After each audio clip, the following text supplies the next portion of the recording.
본 방송에서 제공하는 부동산 정보는 투자 판단에 대한 조언입니다. 방송에서 제공하는 부동산 물건의 가치, 가격 상승 및 가격 하락에 대해서는 방송사에서 보장하지 않습니다.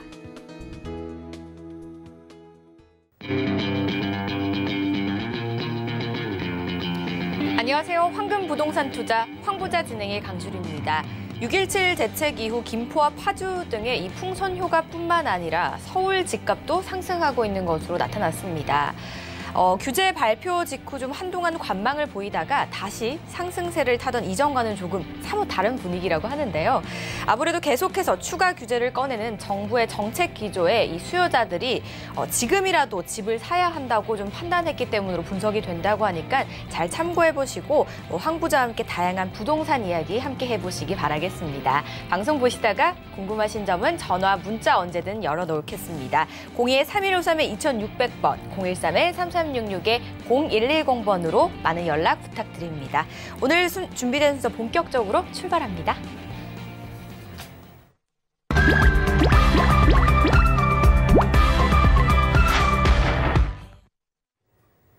함께 하실 분 바로 만나볼게요. 황스인베스트의 박세준 팀장 자리하셨습니다. 안녕하세요, 팀장님. 네, 안녕하세요. 황스인베스트의 박세준입니다. 요즘 이 6.17 부동산 규제 정책 덕에 정말 이 차익형 갭 투자가 정말 많이 좀 몰리고 있는 상황입니다. 그렇기 때문에 오늘 준비한 이 수익형 부동산에 대해서 알아볼 텐데요. 오늘 인천 이 청라국제도시와 김포의 지식산업센터까지 다양하게 준비를 해보았습니다. 잠시 후에 만나보도록 하겠습니다. 네, 오늘도 두 지역 준비되어 있는데요. 첫 번째 지역부터 바로 만나볼게요. 인천시 서구 청라국제도시에 위치한 수익형 부동산입니다. 면적은 전용 면적 약 20제곱미터, 시세는 1억 4천만 원에서 1억 5천만 원으로 형성돼 있습니다.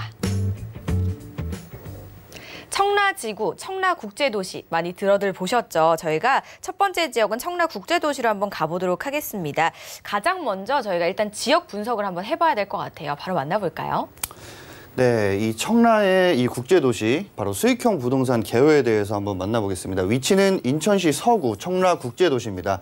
현재 이 청라국제도시 같은 경우는 이 투기 과열지구에 현재 이 규제 지역으로 속하게 되었고요. 유형은 이 수익형 부동산입니다. 이 수익형 부동산이라고 하면 다달이 이 월세 금액을 받아서 이 수익을 내는 부동산을 좀 말을 할 수가 있겠는데요. 이 수익형 부동산 같은 경우는 아무래도 주거 환경이 좋은 이 아파트라든지 이런 것들은 아무래도 투기 과열지구가 현재 해당이 되었다고 하면 대출 자체가 굉장히 어렵기 때문에 아무래도 이 수익형 부동산은 뭐 규제를 안 받는, 이 대출 규제를 안 받는 오피스텔이라든지 오피스 내지는 상가, 기타 이 수익을 낼 수 있는 부동산들이 좀 해당이 될 수 있다라고 보실 수가 있겠는데요. 규제 정책에 있어도 대출 규제가 많지 않은, 크게 대출 규제를 받지 않는 이 수익형 부동산을 잘 선택하시는 것이 관건이다라고 설명을 드릴 수 있겠습니다.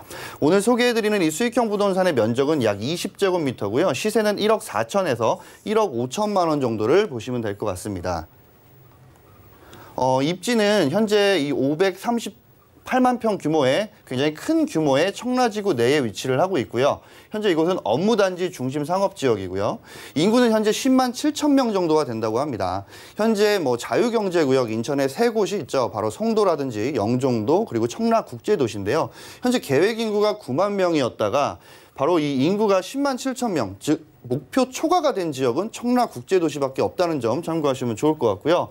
그렇기 때문에 이 수익형 부동산 오피스텔 자체가 굉장히 많아지고 있고, 그리고 앞으로 투자하시는 분들도 굉장히 많고, 공급 자체가 좀 희소성이 있기 때문에 앞으로 수요와 공급을 비교를 해봤을 때 이 공급 자체가 적기 때문에 추후에 차익형 역시 바라볼 수가 있다는 것을 참고하시면 좋을 것 같습니다. 계속해서 접근성 같은 경우는 지하철이라든지 대중교통을 이용을 해서 도심 접근성이 굉장히 강점이다 보실 수가 있겠고요. 경인고속도로라든지 제2외곽순환고속도로 그리고 인천국제공항 고속도로를 이용을 하시게 되면 이 도심 접근성, 즉 서울 자체의 접근성도 굉장히 편리하다라고 보실 수가 있겠고요. 거기다 이 공항철도 청라국제도시역을 이용을 해서 서울역까지는 한 40분밖에 걸리지가 않기 때문에 역시나 이 접근성 역시 굉장히 훌륭하다라고 볼 수가 있겠습니다. 인천 지하철 2호선을 이용하게 되면 뭐 검단이라든지 인천 주요 업무단지, 뭐 가자공단이라든지 내지는 뭐 남동공단까지 굉장히 편리하게 이용이 가능하다라고 보실 수가 있겠고요. BRT 버스라든지 GRT 버스를 이용을 해서도 청라국제도시 국제도시 내에 이 대중교통 시설 역시 잘 되어 있고 강서 쪽으로 이 화곡동 쪽으로도 굉장히 편리하게 이동을 하실 수 있다는 점 참고하시면 좋을 것 같습니다. 계속해서 생활 편의시설 같은 경우는 이 기존 커넬웨이 인프라 이용이 가능한데요. 이 커넬웨이 자체에 이 초중고등학교 학군이 밀집이 잘 되어 있고 각종 대형 할인마트가 굉장히 잘 포진이 되어 있습니다.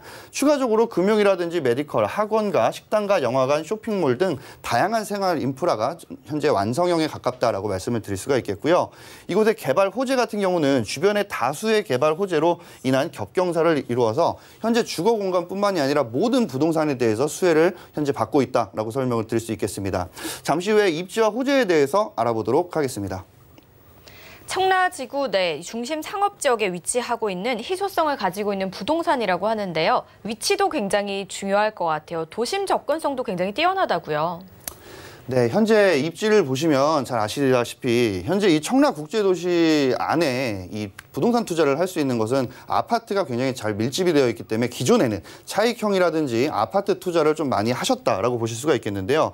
아파트 투자를 하면 현재 청라 1동과 2동 라인에 많은 분들이 투자를 하셨고요. 오늘 소개해드릴 곳은 바로 청라국제도시역 주변입니다. 이 청라국제도시역 주변에는 굉장히 많은 호재들이 줄줄이 겹경사를 이루고 있는데요. 자, 그렇기 때문에 이 주변 자체에 많은 업무단지가 들어섬에 따라서 1인 가구의 공급들이 앞으로 원활할 것으로 보여지고 많은 인구들 그리고 종사자라든지 근로자들이 많이 유입이 되게 되면 이 1인 가구의 오피스텔이 공급 자체가 굉장히 줄어들 것으로 예상을 해볼 수 있겠습니다. 뭐 친환경 복합단지라든지 스타필드 의료 복합단지, 하나금융타운 굉장히 많은 것들이 현재 들어설 것으로 예상을 해볼 수 있겠는데요.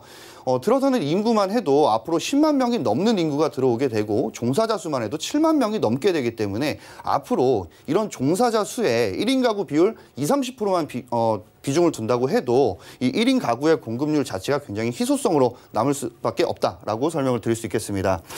거기다가 이 공항철도를 이용을 해서 이 서울 자체로도 굉장히 빠르게 접근을 하실 수가 있겠는데요. 현재 이 청라국제도시 내에서는 뭐 영종도라든지 인천공항은 물론이고 기타 뭐 검단 신도시라든지 고양, 일산, 뭐 주변의 위성 도시까지 굉장히 편리하게 가실 수 있다라는 장점이 있습니다. 추가적으로 마곡산업단지라든지 뭐 은평구 라인 그리고 뭐 마포 상암 DMC까지도 굉장히 빠르고 이 공항 고속도로를 이용해서 빠르고 편리하게 이용이 가능하다라는 점 참고하시면 좋을 것 같습니다. 잠시 후에 이 주변 자체에 어떤 것들이 생기는지 알아보도록 하겠습니다. 국제도시라는 이름에 걸맞게 이 업무단지가 더 많아진다고 합니다. 이렇게 되면은 많은 인구 유입을 좀 기대해 볼 수 있을 것 같다라는 생각이 들거든요. 이외에 또 호재들이 많다고 하는데 한번 자세히 분석해 볼게요. 네, 호재라고 하면 일단은 이 인천시 서구 자체에 인구가 어떻게 있는지에 대해서 알아볼 필요성이 있겠죠. 현재 이 서구 중에서 인천시 서구 중에서 청라가 약 20%를 차지한다라고 합니다. 굉장히 많은 동이 있는데 이 청라동 자체가 인구수가 10만 7천 명으로 가장 많은 것을 알 수가 있겠고요. 꾸준한 인구 유입으로 앞으로 수요는 충분하기 때문에 이 공급 자체만 앞으로 남았다라고 좀 보실 수가 있겠습니다. 뭐 지난 10년간 인구수 약 33%, 세대수는 약 45%가 증가를 했기 때문에 앞으로 이 공급에 대한 것만 남았다. 즉, 이 공급에 대해서 어떤 것들에서 투자 종목으로 따져볼지 참고를 해보시면 좋을 것 같습니다. 거기다 이 호재로는 바로 이 제3연육교와 제2순환고속도로가 있는데요. 제3육교 같은 경우는 현재 뭐 착공에 거의 시기가 거의 다다랐다라고 설명을 드릴 수가 있겠고요. 일단 경인고속도로가 직선화가 되기 때문에 경인고속도로에서 청라를 지나서 제3육교가 연결이 예정에 있다라는 것이고요. 거기다 이 제2외곽순환도로도 바로 직접 연결을 할 수가 있기 때문에 이 제2순환고속도로를 통해서 뭐 송도에서 그리고 청라 그리고 김포까지 현재는 되어 있지만 앞으로 파주까지 연장이 되기 때문에 다이렉트로 이 파주 라인까지도 충분히 편리하게 가실 수 있다는 장점이 있습니다. 두 번째로는 바로 지하철 7호선이라든지 9호선 연장에 대한 내용인데요. 7호선 같은 경우는 현재 부평구청역이 마지막 종착지였는데 현재 이 성남역이라는 곳까지 서구에 있는 성남역까지 연장을 하고 있는 공사를 진행을 하고 있고요. 뭐 빠르면은 뭐 2022년도 3년도 내에는 이 성남역이 완공이 되고 바로 추후에 이 청라국제도시역까지 연장이 된다라는 것입니다. 자, 그렇게 되면 이 7호선이라든지 9호선을 타고 급행을 타고 가게 되면 이 강남까지도 굉장히 빠르고 편리하게 진출입이 가능해진다라는 것이고요. 세 번째로는 바로 이 청라국제도시역 주변에 어떤 것들이 생기는지 알아볼 필요성이 있겠죠. 첫 번째로는 바로 방금 전에 설명을 드렸다시피 바로 지하철 7호선 2027년도에 개통 예정에 있고요. 두 번째로는 스타필드 청라점입니다. 아무래도 이 스타필드 같은 경우는 우리나라에서 제일 큰 스타필드가 들어서기 때문에 일자리 창출은 물론이고 쇼핑 공간의 관광 명소까지 자리를 잡을 수가 있게 되겠죠. 거기다 이 청라의료복합단지 개발 예정에 있고요.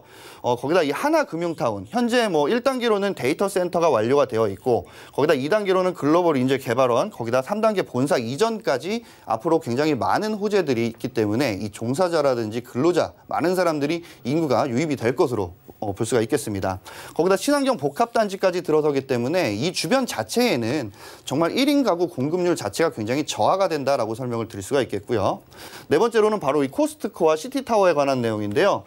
첫 번째로 바로 시티타워입니다. 이 시티타워, 청라 시티타워의 구성 계획 같은 경우는 뭐 1, 2층에는 저층부에는 쇼핑센터라든지 아쿠아리움, 그리고 중층부에는 놀이시설과 체험시설, 고층부에는 뭐 고층 전망대 등 다양하게 들어선다라는 것인데요. 이 자체만으로도 정말 뭐 한 1,000명에서 2,000명에 가까운 사람들의 일자리가 창출이 된다라는 것이고요. 관광 명소로 인해서 많은 사람들의 인구는 유입은 물론이고 앞으로 이 도시 경쟁력의 상승과 초고층 전망대 상업시설을 통한 외국인이라든지 내국인, 관광객을 유치를 많이 하겠다라는 것입니다. 자, 거기다가 이 집객력 확보와 대상지 인근의 대규모 개발 및 이 국제금융단지의 활성화로 인한 투자 유치도 촉진을 하게 되면 이 주변 자체의 상권 자체가 굉장히 활발해질 것으로 예상을 해볼 수 있겠습니다. 두 번째로는 바로 이 코스트코입니다. 2019년 10월 23일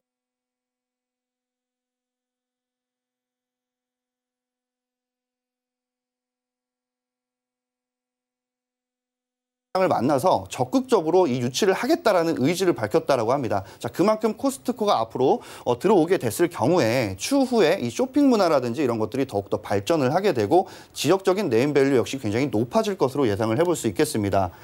다섯 번째로 풍부한 배후 수요입니다. 현재 입주가 완료가 된 것들을 보면 하나금융의 뭐 데이터 센터라든지 내지는 뭐 인천 서부산업단지, 한국 GM R&D 센터까지 17,500명 정도의 인력이 들어와 있는 상황이고요.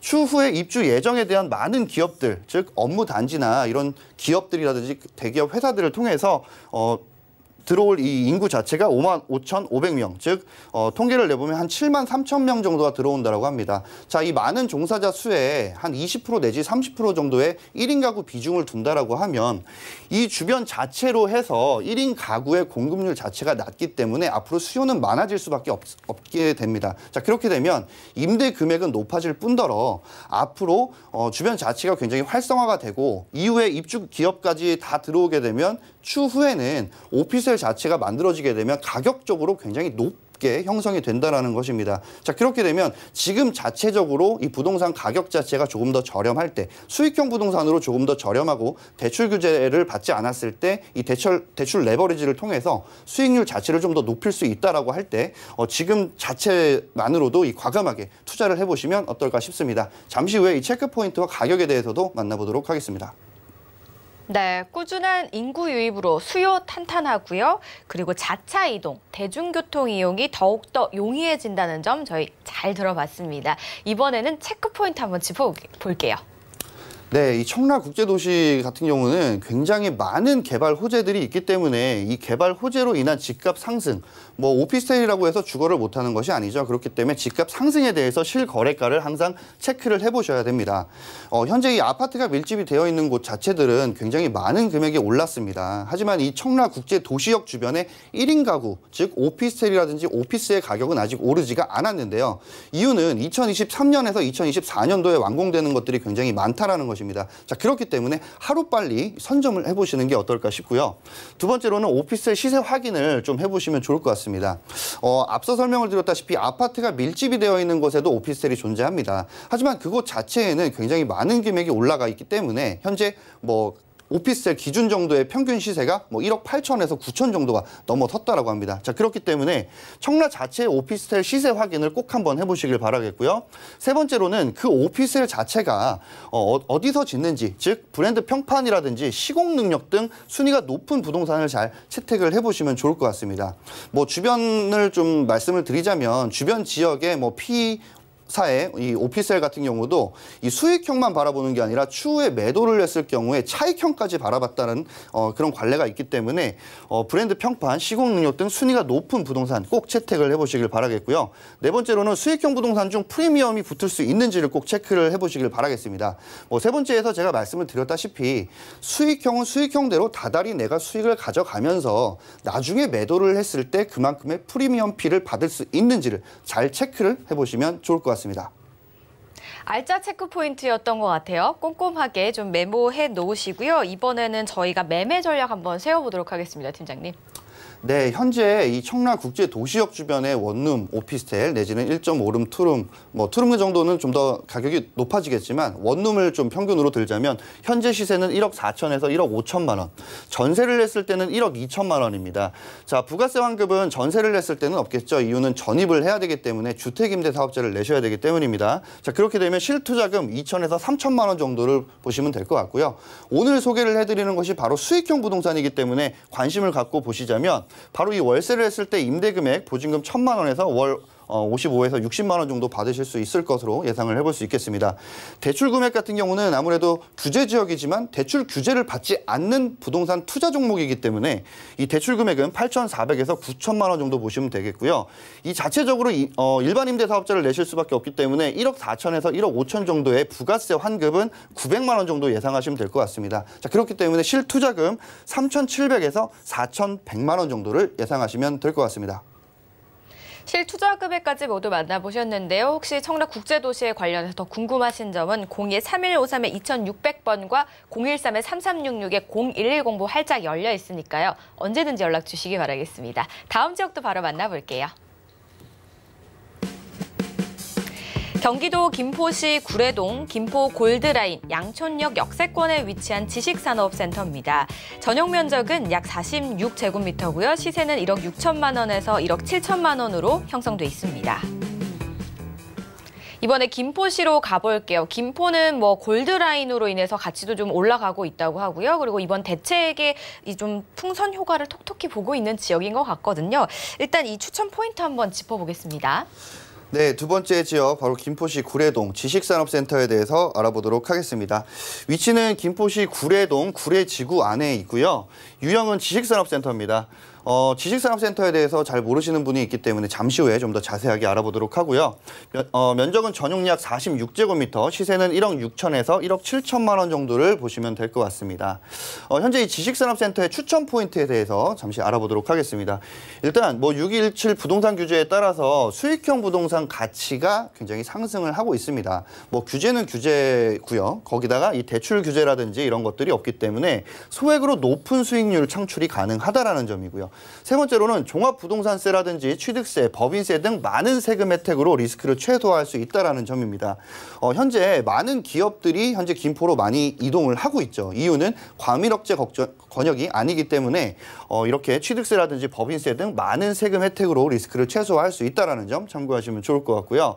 네 번째로는 지식산업센터 면적이 일반 오피스보다는 굉장히 넓습니다. 그렇기 때문에 영향력 자체가 높다라는 것이고 지하철 양촌역이죠. 바로 이 초역세권 그리고 준주거지 중심 상업지로 이 신시가지로 변모를 하고 있다는 지역에 지식산업센터가 들어가고 이 주변 자체로 해서 이 상업시설이라든지 이 상권 활성화가 굉장히 빠르게 되고 있기 때문에 굉장히 이 추천 포인트로 탁월하다라고 설명을 드릴 수 있겠습니다. 여섯 번째로는 이 양촌역 주변에는 각 행정타운들이 들어설 예정이고요.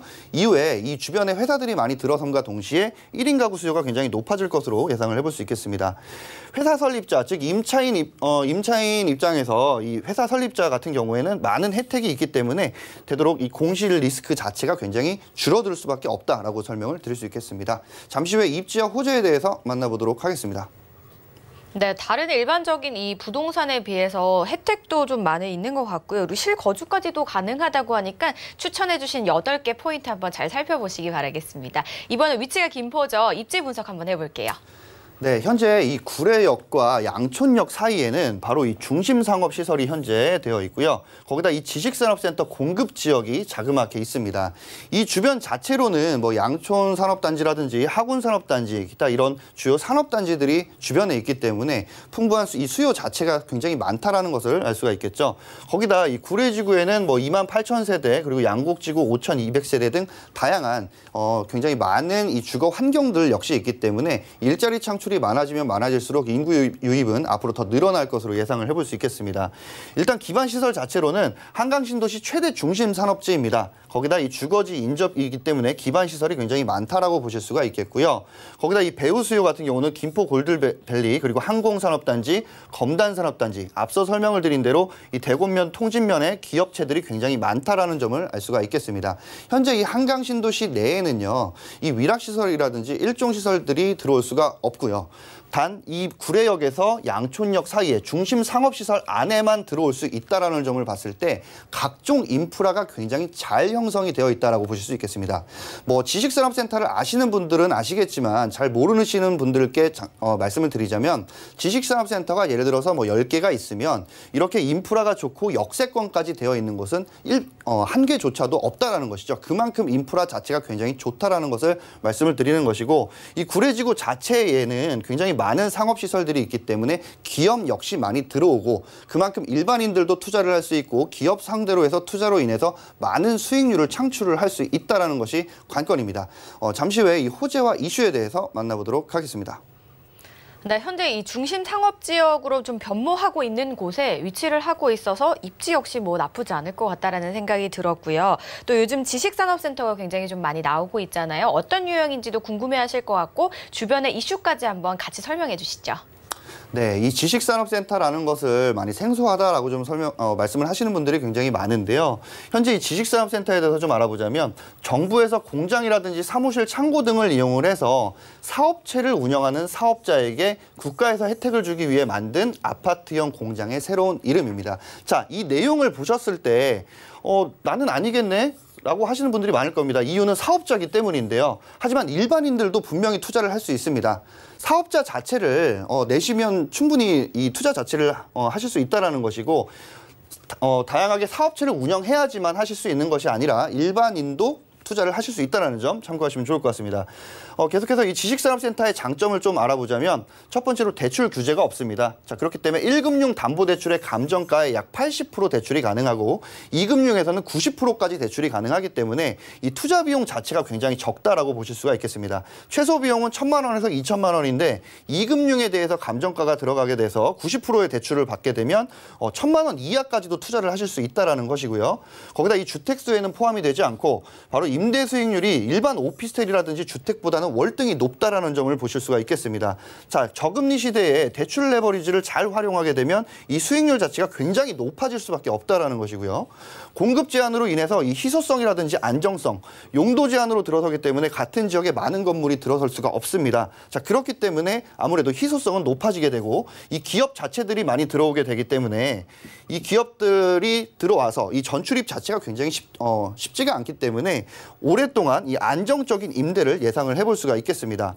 거기다 마지막으로 이 수익 자체는 계속해서 보시면서 이 전매에 대한 이 제한이 없기 때문에 내가 2년 정도 수익을 보다가 언제든지 부동산에 내놓고 추후에 차익을 바라보면서 이 전매를 할 수가 있다는 큰 장점이 있습니다. 계속해서 이 주변 자체에 김포에 어떤 호재들이 있는지 좀 알아보자면 바로 이 교통, 철도에 관한 내용입니다. 현재 GTX D 노선 개발이 진행을 하고 있고요. 진행 상황으로는 사전 타당성 조사를 하고 있습니다. 거기다 이 지하철 5호선이라든지 지하철 인천 2호선까지 이 김포 지역은 이 대중교통 문화시설 자체들이 굉장히 많아지는 지역이다라고 설명을 드릴 수 있겠고요. 거기다 이 교통, 고속도로입니다. 바로 지식산업센터와 이 양촌 산업단지와 하군산업단지가 근교에 있기 때문에 아무래도 생산업이라든지 제조업이 굉장히 활발한 지역입니다. 자, 그렇기 때문에 화물차라든지 기타 이 유통에 대한 시설들이 잘 들어서게 되는 건데요. 자, 그렇기 때문에 아무래도 이 고속도로가 굉장히 잘 형성이 되어 있어야겠죠. 자, 그렇기 때문에 이 계양에서 강화고속도로, 뭐 수도권 제2순환고속도로, 거기다 서창 김포 고속도로, 김포시 국도, 국지도까지 굉장히 많은 이 고속도로와 도로 확장 등 다양한 공사들이 현재 진행을 하고 있습니다. 자, 거기다 이 앞으로 개발 계획까지 굉장히 탄탄하다 보실 수가 있겠는데요. 대구 ECT의 계획은 현재 이 면적 약 156만 평이 되는 굉장히 넓은 평형에 이 진행 사항은 구역 지정 추진 중에 있다라고 현재 볼 수가 있겠습니다. 거기다 이 양촌 역세권 개발 계획까지 굉장히 다양하게 자리를 잡고 있는데요. 종합을 해보면 이런 개발 호재와 맞물려서 일자리 창출을 많이 할 수 있는 이런 지식산업센터들이 다양하게 들어선다라고 하면 이 부동산 수익형 부동산에 대해서 굉장히 수익을 높게 올릴 수 있는 부동산의 투자 종목을 잘 설정해서 투자하시면 이 수익형 부동산에 대해서 정말 잘 투자를 하실 수 있는 성공 투자 하실 수 있으실 것 같습니다. 아파트형 공장의 새로운 이름, 지식산업센터 저희 알아보고 있습니다. 지식산업센터 보시는 분들을 위한 체크포인트 한번 짚어볼게요. 네, 요즘 이 규제 정책 때문에 차익형을 갈지 수익형을 갈지 많이 이렇게 알아보시는 분들이 계시는데요. 일단 김포시 구례동 같은 경우는 규제 지역은 아니지만 앞으로 조정 지역이라든지 이 투기과열 지구에 속해질 수도 있다라는 게 아무래도 관측을 하고 예상을 할 수 있겠습니다. 자, 그렇기 때문에 첫 번째로는 바로 차익형 부동산 갭 투자를 할 것인지 수익형 부동산 월세 투자를 할 것인지인데요. 이 수익형 부동산에도 대출 규제 지역이지만 전혀 규제가 없는 부동산 투자 종목들이 있기 때문에 잘 선정을 해보시길 바라겠고요. 두 번째로 수익률 자체는 최소 10% 이상이 되는 물건을 잘 알아보시길 바라겠습니다. 보통 월세를 받아서 이 수익률을 내는데 거의 3%에서 5% 정도만 예상을 하시고 투자를 하시는 분들이 많은데 오늘 이 김포시 구례동 지식산업센터 같은 경우는 10% 이상이다라고 설명을 드릴 수 있겠고요. 세 번째로는 주변에 동일한 물건의 경제성이라든지 희소성, 특수성, 거기다 환금성까지 잘 되어 있는지 전매 제한이 없는지까지 잘 따져보시고 투자를 해보시길 바라겠습니다. 마지막으로 이 부동산 규제라든지 부동산 정책의 간섭에 안 받는 물건을 잘 알아보시길 바라겠고요. 대출 레버리지와 이 저금리 시대에 대출을 잘 이용을 하셔서 성공적인 투자를 해보시길 바라겠습니다. 네, 체크포인트가 점점 알짜 팁으로 채워지는 것 같습니다. 잘 참고해 보시고요. 저희 투자 전략 세워볼게요. 네, 현재 이 주변의 시세는 1억 6천에서 1억 7천만 원 정도 예상하시면 될 것 같고요. 앞으로 지식산업센터가 들어가는데 한 구자당 2억이 넘는 금액으로 바뀐다라고 합니다. 자, 그러기 전에 좀 더 저렴하고 싸게 그리고 수익률이 높아질 수 있도록 저렴한 금액일 때 투자해 보시는 것이 좋을 것 같습니다. 월세 했을 때 임대 금액 보증금 2천만 원에 월 60만 원 내지는 보증금 1,000만 원에 월 70만 원 정도 받으실 수 있을 것으로 예상을 해볼 수 있겠고 대출 금액은 1억 2,800에서 1억 3,600만 원입니다. 여기에 나와 있진 않지만 이 부가세 환급까지 받게 되면 보통 뭐 한 700에서 한 800만 원 정도를 부가세 환급을 받을 수 있다라고 합니다. 자, 그렇게 되면 실투자 금액이 1,200만 원에서 1,400만 원인데 금액적인 것으로 한 400만 원에서 600만 원 굉장히 소액으로 투자를 하실 수 있다라는 점 참고하셔서 투자하시면 좋을 것 같습니다. 네, 김포 지식산업센터까지 만나보셨습니다. 더 궁금하신 점은 02-3153-2600번, 013-3366-0110번 저희 활짝 열어놓겠습니다. 오늘 좋은 말씀 주신 팀장님 인사드릴게요. 고맙습니다. 조금 전에 살펴본 청라지구와 김포 지역 다시 한번 만나보시죠.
계속해서 함께하실 분 바로 만나볼게요. 황스인베스트의 황진현 대표 자리하셨습니다. 안녕하세요, 대표님. 네, 반갑습니다. 황진현입니다. 오늘도 한 주간의 부동산 이슈들에 대해서 좀 알아보도록 하겠습니다. 오늘도 힘이 되는 정보 드리겠습니다. 네, 대표님과 함께 부동산 관련 공부해보는 시간입니다. 이번 주 주제는 저도 굉장히 흥미롭더라고요. 부자들의 투자법이라고 하는데 귀 쫑긋하고 한번 들어보도록 하겠습니다. 네, 오늘은 부자들의 투자법에 대해서 좀 알아보려고 합니다. 이것도 뭐 기사에 나왔던 내용인데요. 어느 시대든 간에 부자들은 있죠. 예전에 우리나라가 뭐 근대화나 산업화되기 전에는 농경 시대였잖아요. 그래서 천석군이나 만석군, 즉 농지를 많이 소유한 사람들을 부자라고 우리는 일컬었습니다. 그 땅에서 벼를 뭐 천석을 수확할 수 있다, 만석을 수확할 수 있다, 이런 사람을 부자라고 생각을 했고요.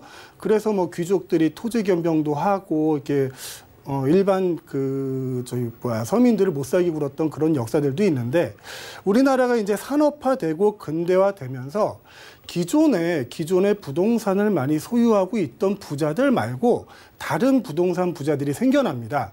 갑작스럽게 산업화가 되고 권력화가 됨에 따라서 정보의 불공정성이죠. 남들이 모르는 정보를 먼저 알고 먼저 부동산을 선점을 하고 또 되팔고 이런 투기꾼들이 많이 생겼었어요. 그때가 뭐 80년대, 뭐 90년대 초반까지 이랬던 것 같은데, 그때 이제 부동산 투기를 하면서 부를 축적한 사람들이 있고, 다른 한 부류는 이제 기업 집단이라고 봐야겠죠. 상품을 판매하거나 서비스를 판매함으로써 이제 현금 수익을 거둬들입니다. 그래서 그 기업들이 커지게 되죠. 그래서 그 기업들에서는, 그러니까 기업들 입장에서는 뭐 회사가 커지다 보니까 뭐 사옥도 지어야 되고 생산 시설도 늘려야 되고 뭐 그래서 이제 공장도 크게 짓게 되죠. 그리고 이제 물류 창고도 크게 짓게 되고 뭐 기숙사도 짓고, 이렇게 기업들이 이제 부동산에 투자를 하기 시작합니다. 결국은 현금을 많이 벌었던 기업들도 물론 생산시설을 위한 투자지만 그 투자시설도 또한 부동산 가격은 상승하거든요. 그럼 큰 유통시설들 같은 거 보시면은 빨리 이해되실 거예요. 뭐 땡땡 마트 이런 큰 데 보면 대지는 굉장히 넓고요. 1층밖에 안 씁니다. 근데 거기에 이제 주차장만 2, 3, 4층을 올리게 되고, 넓은 대지가 시간이 지나면 또 그 부동산 가격이 상승하고 되팔고 딴 데로 가고, 결국 현금 자산을 많이 보유한 기업들 자체도 부동산을 소유함으로써 재산의 가치를 늘려갔다는 거죠. 자, 이 부자들은 대부분 예나 지금이나 부동산 소유를 하면서 자산을 늘려갔습니다.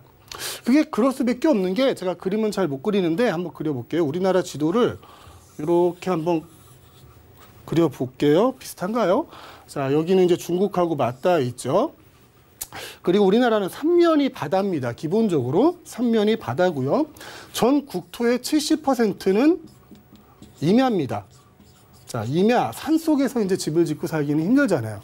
자, 그 중에서 또 30% 중에서 또 이제 뭐 저수지도 있을 수 있고 하천도 있을 수 있고, 사람들이 집을 짓고 살지 못하는 뭐 농경지 같은 것도 이룰 수 있고, 자, 그런 것들을 빼면 우리나라 전 국토에서 건물을 짓고 사람들이 모여 살 수 있는 이런 공간은 15%가 채 안 될 거예요. 이 15%가 채 안 되는 공간 중에서 전 국민의 반이 여기에 모여 삽니다. 수도권에. 자, 그러면 부동산 가격이 안 오를 수가 없겠죠. 계속 올라갈 겁니다. 자, 비단 우리나라만의 문제는 아니에요. 땅덩어리가 굉장히 넓은 미국도 마찬가지고요. 뭐 아시다시피 미국 대통령도 부동산 투자를 시작해서 개발 회사로 큰 부를 축적한 사람이고, 자, 신흥 시장이라고 보면 중국도 신흥 부호가 등장하면 그 중에 3명 중에 2명은 부동산 개발업자입니다. 뭐 그 옆에 인도도 그렇고요. 하물며 삼면이 바다이고 이것도 반 잘려 있고요. 그 중에 70%가 임야고 사람 살 수 있는 곳은 15% 정도밖에 안 되는 우리나라가 부동산 가격이 어찌 안 오를 수 있겠습니까? 여하튼 지금까지 역사적으로 볼 때 우리나라 부자들은 현금 자산을 보유하든 원래 부동산 자산을 가지고 있든 부의 기준, 자, 부자라고 부르는 척도의 기준은 부동산을 소유를 하냐 못하냐 이런 걸로 나누었다고 생각하면 될 것 같고요. 자, 좀 서론이 길었네요. 자, 그래서 지금의 부자들은 어떤 식으로 투자를 하는가에 대해서 좀 알아봤습니다. 자, 이거는 작년 거예요. 작년에서 이제 KB금융에서 조사를 한 건데, 자, 부자라는 기준이 그렇게 명확치는 않습니다. 근데 여기서 부자라는 기준은 금융자산이 10억 원 이상의 보유자를 대상으로 조사를 한 거예요.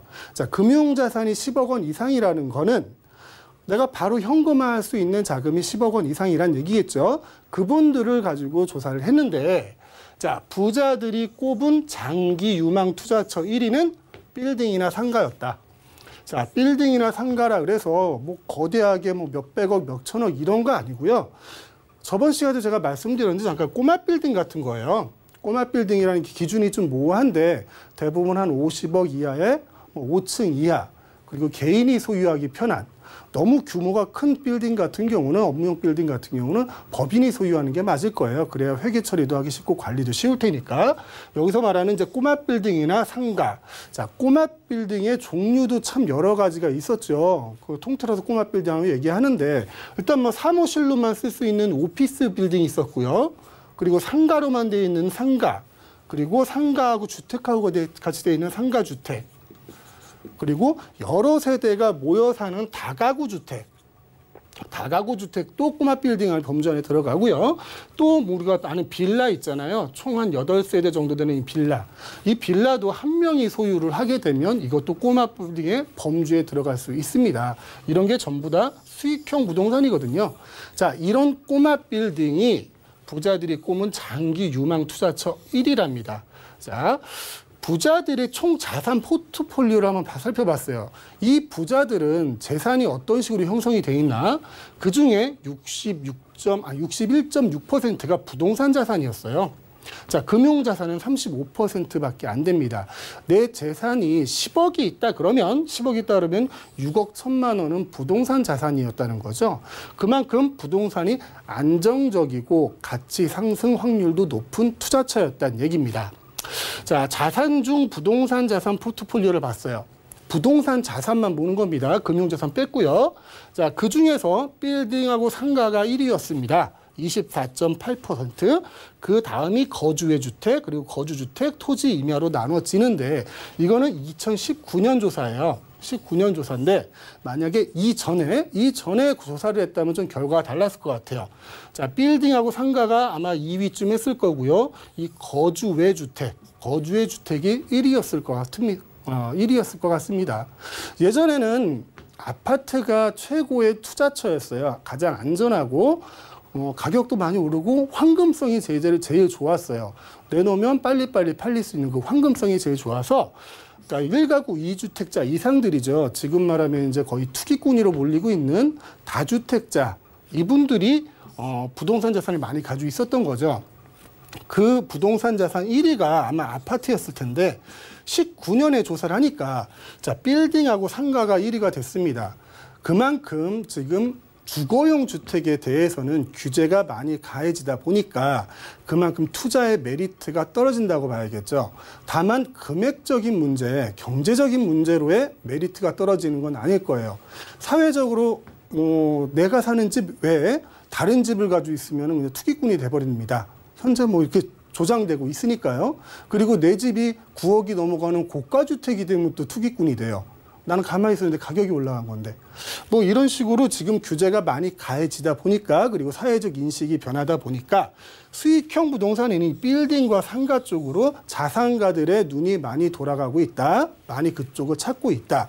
자, 이 빌딩이나 상가, 그리고 아까 뭐 잠깐 물건 설명드렸던 수익형 부동산들은 가장 첫째 목표가 임대 수익입니다. 자, 임대 수익. 제가 그 부동산 투자를 하시는 분들한테 항상 물어봐요. 이 투자를 왜 하시려 합니까? 목적이 뭡니까? 그러면 10분 중에 9분은 이렇게 얘기를 합니다. 나중에 제가 은퇴하면 월급처럼 임대 따박따박 나오는 건물 하나 갖고 싶습니다. 10분 중에 9분은 그렇게 얘기를 해요. 그래서 이 건물에 대해서 지금 설명을 드리는 거예요. 자, 이 건물의 첫 번째 목적은 임대 수입입니다. 은퇴 후에 자녀들한테 손 안 벌리고 내가 뭐 내 생활비 넉넉하게 벌어 쓸 수 있고, 그 다음에 시세 차익이죠.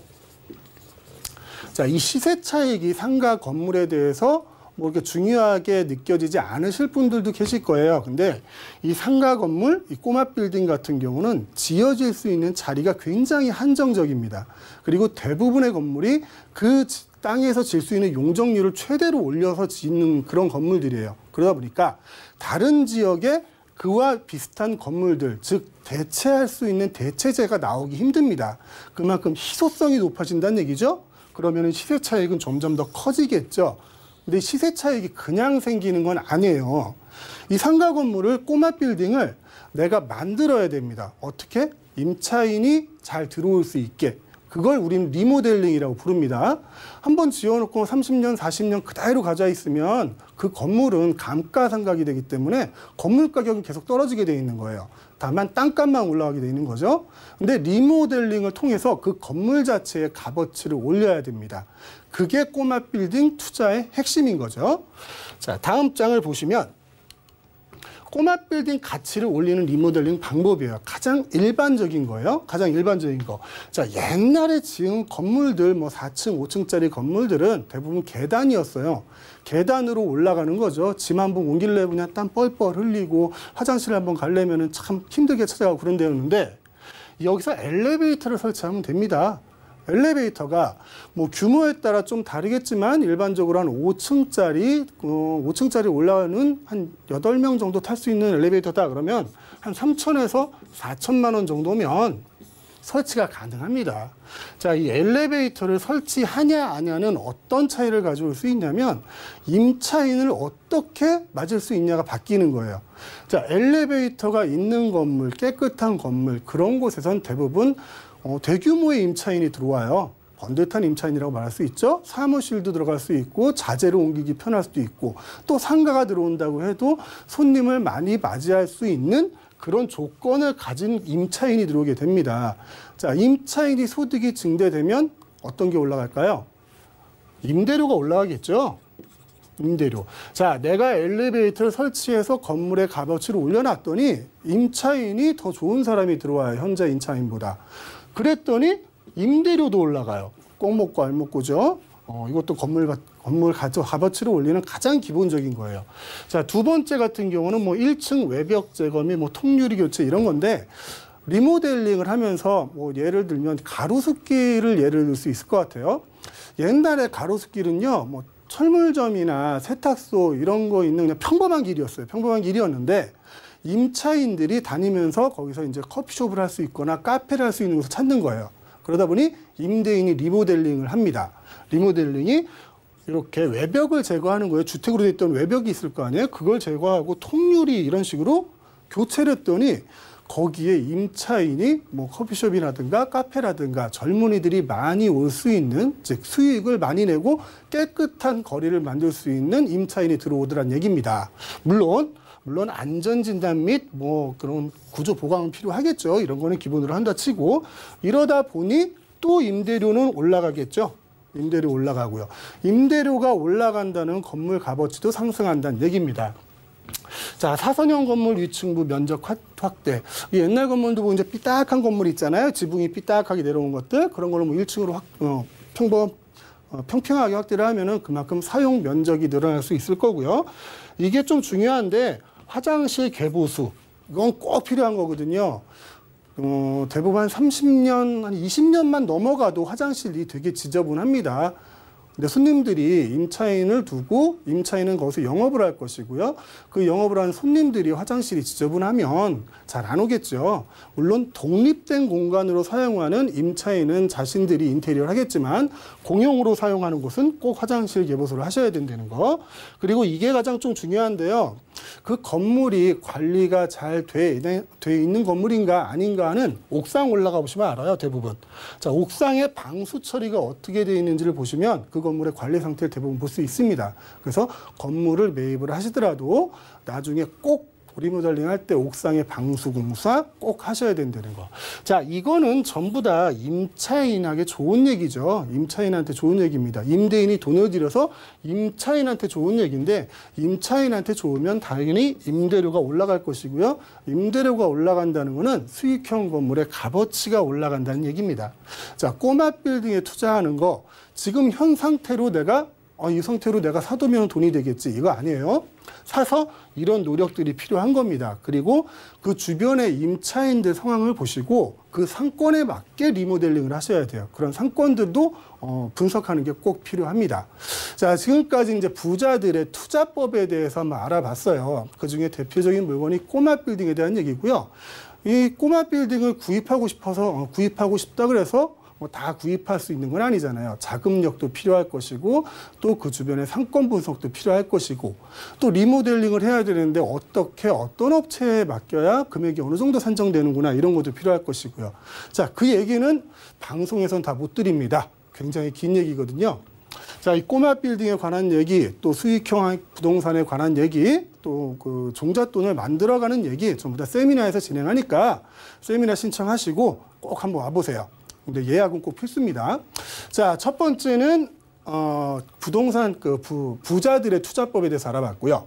두 번째는 이제 제목만 들어도 이제 지겨우려고 그래요. 앞으로의 부동산 대책 또 나온답니다. 지금까지 22번이 나왔는데 23번째가 나올 것 같아요. 이번에 이제 대통령께서 직접 나서서 말씀을 하셨고요. 얼마 전에 방송을 보니까 건교부 장관이 나와서 부동산 대책은 4번 나왔다. 그게 82, 913, 1216, 617이다. 라고 얘기를 하는데 여지껏은 이런 경우였어요. 시장하고 정부하고 서로 싸움을 해가는 겁니다. 시장하고 정부하고 만약 복싱 경기라고 치면 훅이 4번 들어온 거예요. 큰 훅이 4번 들어온 거고 나머지 잽이나 스트레이트로 계속 맞아갔던 거죠. 근데 그것도 점수에 포함되거든요. 그것도 부동산 대책이고요. 근데 여기서 이제 한 번 더 나올 것 같습니다. 저번에 6.17 대책 때도 어떻게 바뀔 것 같다. 앞으로는 상황이 이렇게 진행될 것 같다. 부동산 투자의 트렌드가 바뀌어간다. 라는 걸 여러 번 말씀드렸는데 앞으로는 또 이렇게 바뀔 것 같습니다. 큰 제목만 한번 살펴볼게요. 자, 대통령 지시에 따른 부동산 추가 대책 예상 방향입니다. 자, 이건 예상 방향이지 꼭 이렇게 된다는 얘기는 아니고요. 부동산은 정책을 예상해서 내가 행동을 취하면 안 됩니다. 그러면 큰 낭패를 볼 수가 있어요. 정책이 나온 다음에 그게 완전히 픽스된 후에 그때 확인하셔도 늦지 않아요. 자, 첫 번째 실수요자 생애 최초 구입자 전월세 거주 서민 부담 확실히 줄여라 라고 얘기를 했대네요. 그랬더니 생애 최초 신혼부부 특별공급 비율을 상향 조정하고요. 신혼부부 특별공급의 자산기준 도입도 검토한다. 이런 대책을 내놨어요. 자, 실소유자 생애 최초 구입자 전월세 거주 서민을 위한 대책이 청약만으로 이루어진다는 거죠. 청약에 대해서 그것도 생애 최초 신혼부부 특별 공급 비율을 상향 조정한다. 또 특별 공급 비율을 상향 조정한다. 이런 얘기인데, 자, 특별 공급이라는 거는 전체 분양 물량 중에 굉장히 작은 부분이죠. 그 작은 부분에서 생애 최초 신혼부부들 그리고 신혼부부 특별 공급의 자산 기준 이건 아니구나. 생애 최초 신혼부부들이 경쟁을 하라는 얘기예요. 또 여기서 경쟁을 해요. 재수 좋으면 탈 수 있겠죠. 재수 없으면 못 하는 거고요. 근데 이거는 20대, 30대 얘기죠. 전월세 거주하는 서민들은요. 만약에 이분이 40대라면. 40대라면 어떻게 해야 될까요? 자, 이분은 실수요자가 아닌가요? 전월세 거주하는 서민 아닌가요? 이분들이 주거 안정을 하기 위해서는 집을 사기 쉽게 해요. 쉽게 해야 됩니다. 그중에 제일 좋은 방법은 대출 규제를 줄이는 거예요. 다주택자들한테만 규제하면 되잖아요. 왜 모를까요? 전문가들이 그렇게 오랫동안 얘기하고 공급을 늘려야 된다고 얘기를 하는데 좀 여담 한마디 할게요. 우리나라에서 부동산 시장이 가장 안정돼 있던 때가 언제냐면 모든 전문가들이 얘기를 하죠. 노태우 정권 때랍니다. 노태우 정권 때 토지 공개념이라는 개념이 처음 들어왔고요. 200만 호 건설 계획을 세웠어요. 200만 호. 그때 전국의 주택이 620만이었답니다. 620만인데 200만 호를 건설해버린 거예요. 5년 동안. 변기 만드는 그 제조업체가 24시간 풀로 돌려도 물량을 다 못 댈 정도로 그렇게 공급이 많았다는 거죠. 결과는 어떻게 됐냐면요. 이전에 13%, 15%, 많게는 30%까지 올라가던 집값이 노태우 정부 때는 5% 하락을 했습니다. 나와 있잖아요. 공급을 늘려야지 집값은 안정될 수 있다는데 왜 자꾸 사지 마라만 하는지 모르겠어요. 자, 이 나머지 내용들도 할 얘기가 참 많은데 아직 확정되지 않은 얘기니까 지금은 말씀을 안 드릴게요. 하지만 역사적으로 증명된 사실이 있지 않습니까? 그리고 수많은 전문가들이 얘기하는 사실이 있어요. 주택 가격을 잡으려면요, 주택 공급을 늘려야 된다. 주택 공급이 내가 살고 싶은데 늘려줘야 돼요. 제일 좋은 방법이 재건축, 재개발을 활성화시키는 겁니다. 괜히 난 여기서 살고 싶은데 저기 남양주 왕숙 가서 살아. 여기다 전철 놔줄게. 이러지 말고 내가 살고 싶은데 거기다가 집을 지어주면 주택 가격 안정되는데 제일 좋은 방법일 것 같습니다. 자, 오늘은 여기까지입니다. 네, 요즘 이런 말들 많죠. 조물주 위에 건물주다. 이 건물주에 관련된 얘기와 또 앞으로의 대책에 관련된 얘기 나눠봤습니다. 강의 잘 살펴보시고요. 더 궁금하신 점은 전화, 문자 열려 있으니까 언제든지 연락 주시면 되고요. 부족하신 분들을 위한 오프라인 자리 바로 안내해드리겠습니다.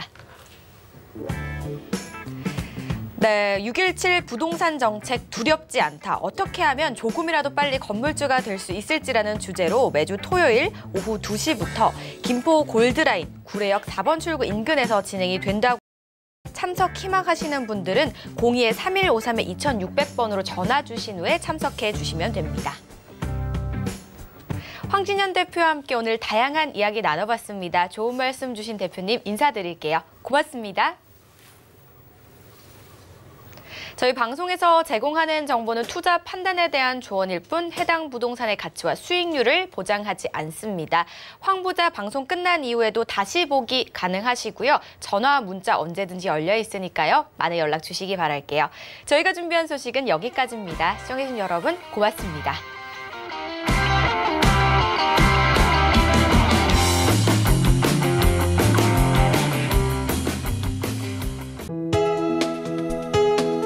본 방송에서 제공하는 부동산 정보는 투자 판단에 대한 조언입니다.